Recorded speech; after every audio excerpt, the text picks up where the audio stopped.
This past Tuesday game was one of the best of the year. It featured an AL Cy Young matchup of Bryan versus Max Fried and proved that good baseball gets you dirty. Welcome to the Dom Skiing Channel, your one-stop shop for the Mariners storylines on Seattle's minds. Mariners beat the Yankees 2-1 on Tuesday in an extra innings thriller.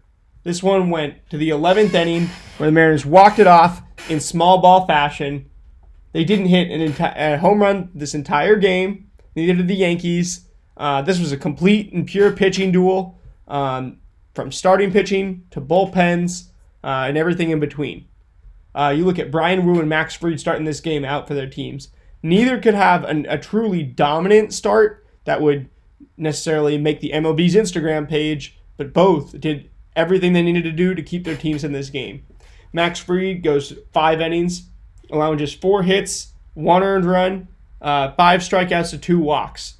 Not too gaudy, but he already has a 1.11 ERA on the year. And did get hard hit 7 times, but managed to limit the damage too. No homers, obviously. Then Bryan going 6.1 innings, giving up 4 hits, no runs, no walks, 6 strikeouts on 88 pitches. Getting hard hit a few more times. Getting hard hit 9 times in this one by the Yankees lineup. But again, limiting the damage, 4 hits, no walks, no contact. Really no damage when he came out. Then the bullpens on both of these teams are also going to feature, when you talk about coming down the stretch for a playoff race, potential pennant race in the playoffs. The Mariners just going with a nasty 5 guys to get through these, this whole plethora of innings. You got Gabe Spire, who finished up that 7th inning. 2 strikeouts, for the both of the outs that he had. Did allow a walk though. Brash, clean inning, allows a hit but gets 2 strikeouts. Munoz, clean inning, but would you ever expect anything less? Actually, he did give up a run, his first run of the year, but not an earned run because extra innings. It was the runner on second rule. Again, very stupid. Brash and Munoz haven't allowed a run all year. Spire's got a 2.3 ERA. Vargas is at 3.79, but if there's not a scrappy grinder in the bullpen, if Carlos Vargas isn't a scrappy grinder in the bullpen, we don't have one. And then Casey Legumina has just been sensational. He's been scoreless over, I want to say, his last 9 appearances now, but he also gives you a clean inning to work in this one, despite walking a guy and not striking anybody out.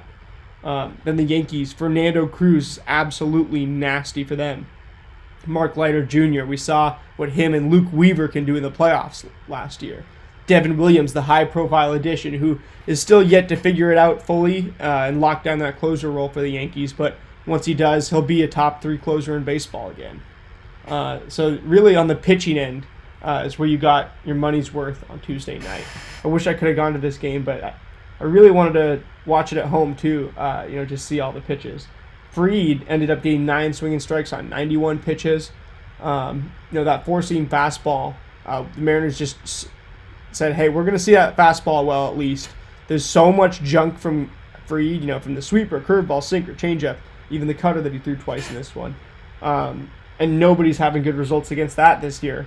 The best strategy is get your pitch and don't miss, which is the whole Edgar and Dan philosophy on the hitting side. It has nothing to do with analytics. So we said we're going to attack the fastball. Gave that thing a ride. High average exit velocity of 99.3 in this one. Only whiffed on it 4 times out of 49.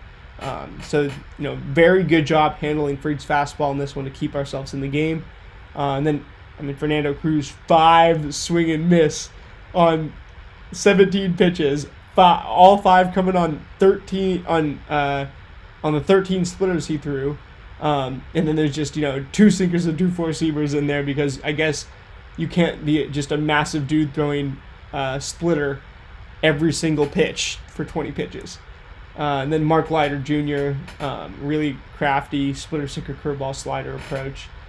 However, the Mariners managed to make do with what they got in this game. And it was just a small ball approach. See the fastball, hit the fastball, get your pitch and don't miss. You look at the scrappy lineup changes. Donovan Solano getting pinch hit for after 2 at-bats. You can't hack it. We'll throw Jorge in there. Jorge, we had the handedness disadvantage, so we throw Rivas in there, and then throw Tellez in there. Sorry, it's been a few days now. I can't really remember. I can't remember if Rivas even came in as a pinch runner because he didn't register an at-bat or a walk. So he was a pinch runner, I believe.